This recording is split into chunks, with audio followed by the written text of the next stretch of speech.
עם 9.5 שבועות שהתרסק מאז ונשכח כמעט לגמרי, אבל עכשיו הוא חוזר בסרט שבו הוא במידה מסוימת משחק את עצמו.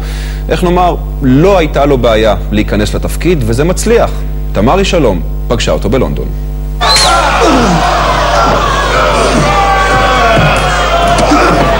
רנדי רם רובינסון הוא מתאבק מזדקן אחרי שאיבד בדרך את אשתו, ביתו וחספו. הוא נותר לבד עם לב חולה, מנסה להשתקם. I'm an old broken down piece of meat and I'm alone. I just don't want you to hate me. הבמאי של הסרט הזה ידע מה הוא עושה כשנתן למיקי רורק לגלם את המתאבק. אחרי הכל, גם רורק הוא שחקן ומתאבק מזדקן. אחרי שאיבד את אשתו, כספו ותהילתו, ניתנת לו כעת הזדמנות שנייה. What I took was when somebody says, well, we don't want you anymore and you're finished and you're through. It's over. Go do something else. You're not wanted in this profession anymore. So I made it real personal, yeah. רורק היה הילד הרע של הוליווד בתחילת שנות ה-80. אחרי הצלחות כמו 9.5 שבועות של שיכרון חושים וליבו של אנג'ל, ריסק במו ידיו את הקריירה שלו והוגלה אל מחוץ לשעריה של הוליווד. I thought because of my ability as an actor I could get by on that. I didn't know I had to play the game and I didn't know I had to behave a certain way.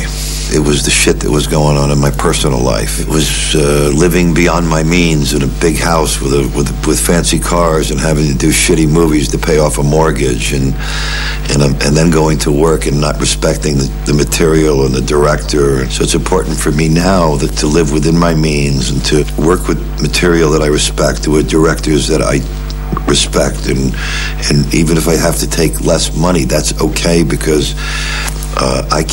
they're not going to give me a third chance. And the Golden Globe goes to Mickey Rourke.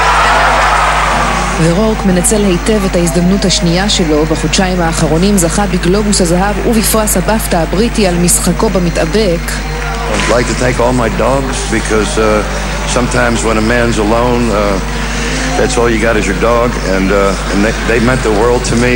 עכשיו מדברים על סיכוי לאוסקר. לרורק עדיין קצת קשה להאמין. It feels great. It took so long, you know.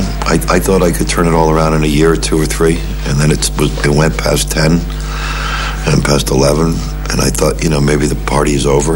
I think because I had an extensive sports background. I think the coaches that I always played football for, baseball or boxing coaches, it was installed in me, and you don't quit.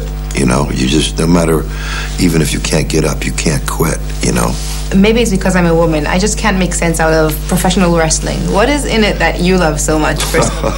I never really liked it to begin with. I grew to like it once I understood what it was about. It's just entertainment, really. It's almost like a circus performing. It's not like a boxing match. It's almost like some sort of absurd theater.